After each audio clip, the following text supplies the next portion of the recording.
tal, hermanos, hermanas? Muy buenos días, ¿qué tal? ¿Cómo ha ido la semana? Espero que bien. Pues yo la verdad es que estoy muy emocionado en este día de hoy, porque no solo porque me toque compartir, que es algo que me apasiona y me encanta, sino porque hoy voy a empezar una nueva serie. Jamás había hecho esto antes, espero que salga bien, con la ayuda del Señor seguro que será así. Y para los que no sepan, una serie es un conjunto de mensajes que giran en torno a un solo tema.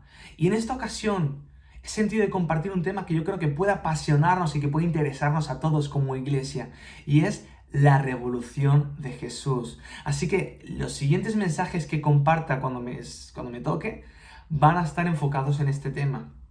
Y el mensaje de hoy, el primer mensaje de esta serie, lo he titulado Un nuevo mandamiento. Así que antes de seguir, quisiera que pudiéramos entregar este tiempo al Señor y que Él se mueva con total libertad. Así que, Padre, gracias te damos por este día que nos has regalado. Gracias por poder conectarnos, por poder estar todos unidos a un solo clamor, a una sola voz y de decirte y declarar que eres grande, que eres poderoso, que eres nuestro Dios. Gracias te damos por la vida, por la salud, por tu palabra que es viva, Señor, que siempre nos transformas. Te pedimos que en esta ocasión, Espíritu Santo, tomes total control, inquiétanos, desafíanos, llévanos a nuevos niveles de fe, a nuevos niveles de acción, pero que sobre todo seas tú quien se gloríe, seas tú el exaltado, Señor, seas tú el que se lleve absolutamente toda la gloria. Toma el control de este mensaje, Señor, en el nombre de Jesús. Amén y amén. Pues empecemos por la palabra revolución. ¿Qué es lo que viene a tu mente cuando la escuchas? ¿O cómo la definirías? Porque para algunos quizás una revolución sea todas las revoluciones comunistas que se dieron en el siglo pasado. Quizás la Revolución Francesa, donde a algunos se les fue un poquito la cabeza, o quizás la revolución industrial que trajo tantas innovaciones tecnológicas. Pero si vamos a la RAE, el diccionario define la palabra revolución de la siguiente forma: cambio violento y radical en las instituciones políticas de una sociedad. Cambio brusco en el ámbito social, económico o moral de una sociedad.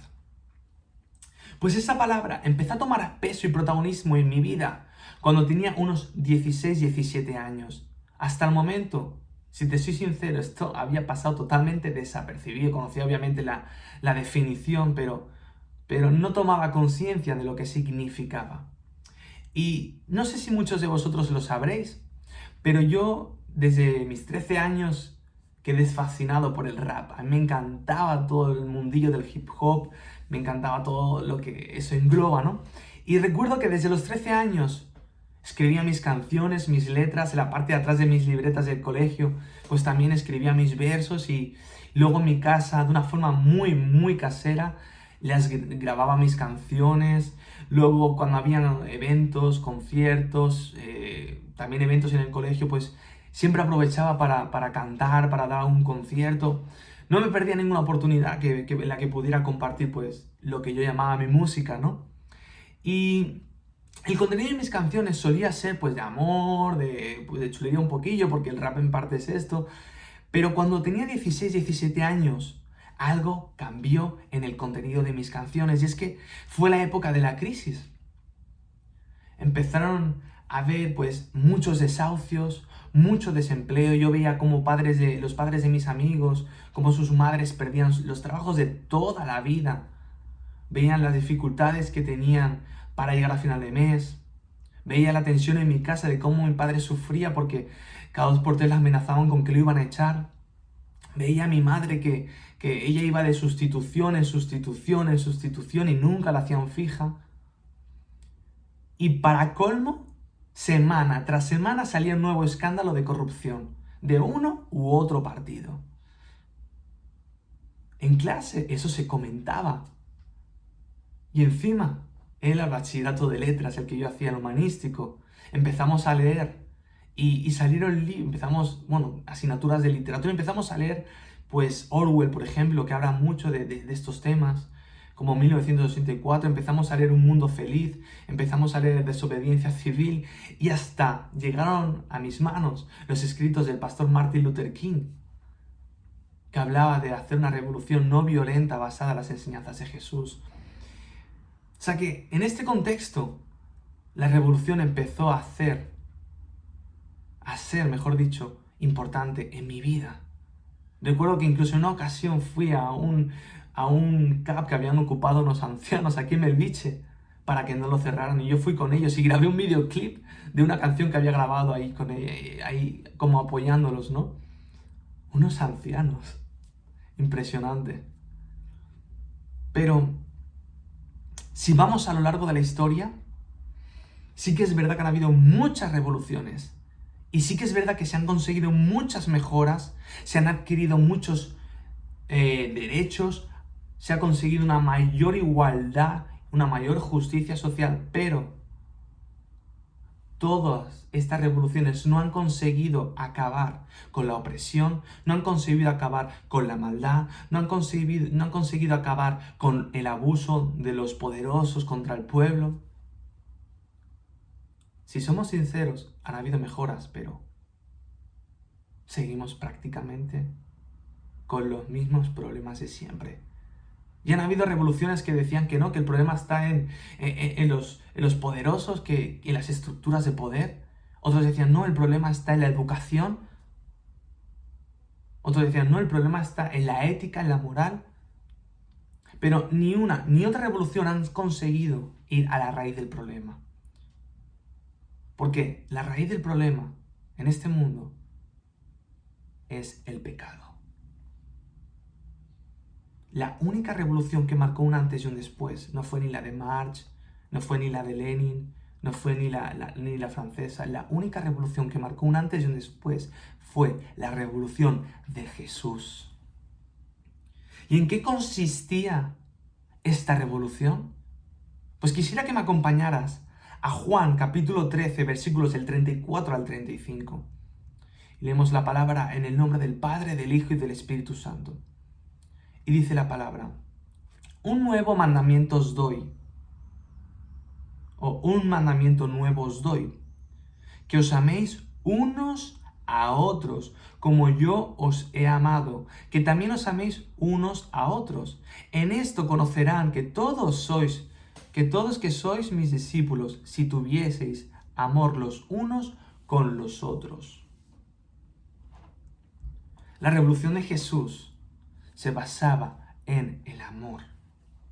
Ese era el nuevo mandamiento que Jesús mismo les enseñó. Esa era la forma en la que tenían que hacer la nueva revolución, en la que tenían que transformar, no un país, no una nación, no un pueblo, sino el mundo entero. Pero entremos un poquito en el contexto. ¿En qué momento se encontraba Israel, o lo que quedaba de Israel, cuando Jesús compartió este mensaje? Cuando Jesús vino a la tierra y trajo su revolución. Pues Israel llevaba unos 580 años, que se dice pronto, viviendo bajo opresión por naciones extranjeras. Primero fue por Babilonia, luego los medos, los persas, los griegos y finalmente los romanos. 580 años privados de total libertad, que dependían de las leyes de naciones extranjeras a las que tenían que pagar constantemente altos tributos, a los que tenían que obedecer. Tenían que seguir leyes extranjeras, tenían que pagar tributos a otras naciones, tenían que incluso aceptar sus costumbres o parte de sus costumbres. Durante este tiempo, el pueblo estaba desesperado por un Salvador. El Mesías tan profetizado por profetas como, por ejemplo, Isaías. Un gran libertador que trajera libertad, salvación y que permitiera a su nación vivir de una forma autónoma e independiente. El país esperaba pues una especie de guerrero, un militar súper preparado, una especie de rey David. Y hasta, ¿por qué no decirlo? Estaban esperando una especie de Tony Stark. Pero aparece Jesús en escena. Y Jesús, más que la revolución, parece la contrarrevolución. Porque vemos que Jesús no nació en ningún palacio, sino en un establo rodeado de animales. ¿Tú sabes lo que es un establo? porque es muy bonito, el portal de Belén es muy bonito verlo ahí todo bonito. Pero tú te imaginas estar allí con todo el sonido de los animales, con las moscas, con la peste que tiene que hacer eso. No era un lugar nada ni higiénico ni agradable.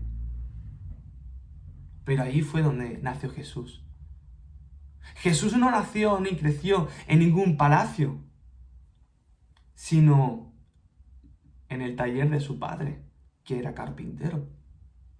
Jesús no tenía una familia militar, ni política, ni influyente, ni con grandes riquezas. Su padre, como hemos dicho, era un sencillo carpintero. Era un obrero. Y Jesús vino con un mensaje de perdón y de misericordia. En lugar de llamar a las masas a la sublevación, al ataque, a ir contra Roma, en lugar de llamar a la gente a la violencia, los llamaba a la paz. Y aquí es donde Jesús les da un nuevo mandamiento en la última cena. La solución a este mundo es el amor. El problema es el pecado, la solución el amor. Y aquí Jesús, en el momento que compartió este mensaje, era un momento clave. Era la última cena. Eran sus últimas palabras antes de ser entregado y crucificado. Y como que quería dejar claro un mensaje. Amaos unos a otros. Esta era su enseñanza. Y les estaba enseñando al mismo tiempo que el rasgo más distintivo que iban a tener de cara a la sociedad, sus discípulos no serían sus carreras en teología, no iban a ser sus obras de caridad, no iban a ser su piedad, no iba a ser sus ONGs, ni todo lo que salían a manifestarse en las calles cuando salían leyes por el aborto y por todo esto, no. O sea, lo que más iba a hacer que se distinguiera a su pueblo, a sus discípulos, iba a ser el amor, el amarse unos a otros. Porque les dijo claramente, en esto sabrán que sois mis discípulos, si os amáis unos a otros. ¿Cómo nos cuesta amarnos unos a otros?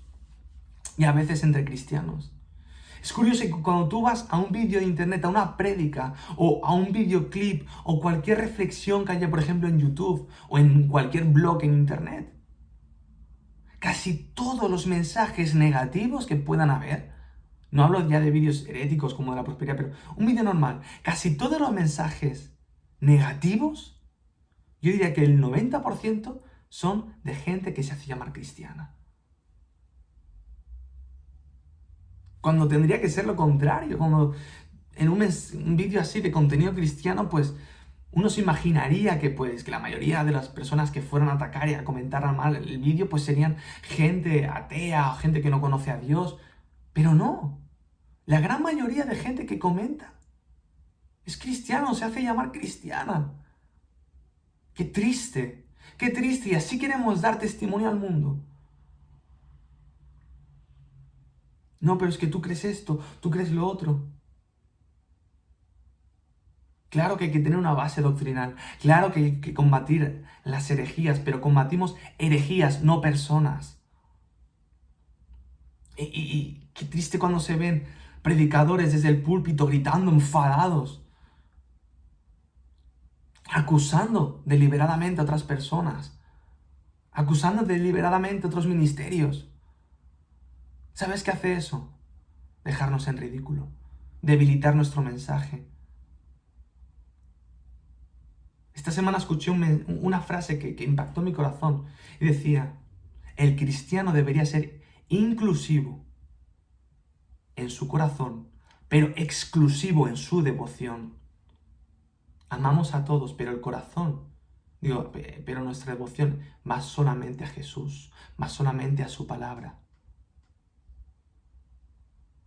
Pero también tiene otra vertiente el amar a otros. Primero, a la misma iglesia, al mismo cuerpo de Cristo, pero también a la gente. Porque lo que transformó el Imperio Romano, llegando a conseguir que más de la mitad fuera cristiano en tan solo unos siglos, lo que consiguió que casi todo el Imperio Romano y todo el mundo conocido fuera trastornado, no fueron las obras sociales, no fueron los escritos de Tertuliano ni de San Agustín. Lo que transformó el Imperio Romano era el amor con el que los cristianos servían a su pueblo. Cuando hubo la peste antonina, ¿quién se quedó cuidando de los enfermos? Una enfermedad que era súper contagiosa y que provocaba miles y miles de muertes. Mucho peor que el coronavirus. Los médicos, los primeros en irse. ¿Quién se quedó? Los mismos cristianos. ¿Y a quién cuidaban? A mucha de la gente que previamente los había perseguido. ¿Cómo morían? En los circos romanos, cantando salmos, cantando himnos, en vez de condenar a los que los estaban asesinando. Fue este mismo amor el que trastornó todo el mundo conocido en su momento. Y fue tan importante este mensaje que el apóstol Juan lo repite hasta en 4 ocasiones más. El apóstol Pablo lo menciona 2 veces y el apóstol Pedro también hará una mención de amarse, de la importancia de amarse unos a otros. Y en 1 de Juan 3:23 podemos ver un resumen, lo que yo llamo el resumen del Evangelio, el centro del Evangelio, que es el siguiente. Y este es su mandamiento, que creamos en el nombre de su Hijo Jesucristo y nos amemos unos a otros como nos lo ha mandado. Creer en Jesús y amarnos unos a otros. ¿Quieres seguir a Jesús? ¿Quieres ser sus discípulos? Primero, cree en Él. Y segundo, en consecuencia de esa fe, ama. Ama. Y es que cuando vemos esto, yo cuando lo leí por primera vez, esta cosa cuando era más joven, que tampoco soy viejo, ¿no? Pero nos entendemos. Yo pensaba, bueno, qué fácil, ¿no? Ya no hay que cumplir los 10 mandamientos, simplemente hay que amar, ¿no? A Dios y al prójimo, pero Jesús en ningún momento anuló ni canceló el resto de mandamientos. Más bien les dio sentido y propósito, les dio una dirección, un porqué.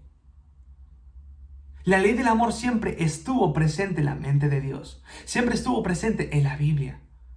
Cómo Jesús cuidaba de los más debilitados, cómo la misma ley mosaica establecía el cuidado de las viudas, de los extranjeros, de los huérfanos, de los más débiles y marginados de la sociedad. Mira que dice en 2 de Juan 6. Y este es el amor, que andemos según sus mandamientos. Este es el mandamiento, que andéis en amor, como vosotros habéis oído desde el principio. Desde el principio. Esto siempre estuvo en la mente de Dios. Los mandamientos se movían por el amor de Dios, por el amor hacia el prójimo. Y el apóstol Pablo amplía un poquito este concepto en Romanos 13, versículos del 8 al 10. No debáis a nadie nada, sino amaros el unos a otros, porque el que ama al prójimo ha cumplido la ley. Porque no adulterarás, no matarás, no hurtarás, no dirás falso testimonio, no codiciarás. Y cualquier otro mandamiento. En esta sentencia se resume: amarás a tu prójimo como a ti mismo. El amor no hace mal al prójimo, así que el cumplimiento de la ley es el amor. Vemos que los mandamientos son 10, ¿no? 5 de ellos son hacia Dios y 5 de ellos son hacia el prójimo, hacia el hermano. Estos 5 cobran sentido cuando entra en escena el amor. Porque estos 5 mandamientos son para cuidar al prójimo, para no herir al prójimo, para disfrutar de un amor fraternal y, en consecuencia, para disfrutar de una mejor calidad de vida, de una vida abundante, sin tantas preocupaciones, sin tantos problemas. Ya yo quisiera acabar este mensaje diciéndote, ¿quieres ser parte de la revolución de Jesús? ¿Cómo hizo Jesús esta revolución? ¿Cómo nosotros podemos ser parte de esta revolución? Quisiera que me acompañaras a Mateo 9, versículos del 35 al 38. Y dice así, voy a leer la versión Nueva Traducción Viviente. Dice, Jesús recorrió todas las ciudades y aldeas de esa región, enseñando en las sinagogas y anunciando la buena noticia acerca del reino. Y sanaba toda clase de enfermedades y dolencias. Cuando vio a las multitudes, les tuvo compasión porque estaban confundidas y desamparadas, como ovejas sin pastor. A sus discípulos les dijo, la cosecha es grande, pero los obreros son pocos. Así que oren al Señor que está a cargo de la cosecha.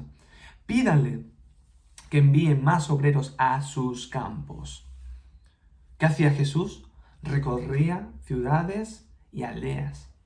Nosotros quizás no tenemos pues esa oportunidad de ir de pueblo en pueblo predicando, pero sí recorremos a lo largo de la vida, en el trabajo, en las escuelas. Nos relacionamos con gente. Dice que Jesús enseñaba y anunciaba la buena noticia. Nosotros tenemos oportunidades de compartir y enseñar, de testificar con la gente que nos rodea. Dice que Jesús sanaba toda clase de enfermedades y dolencias.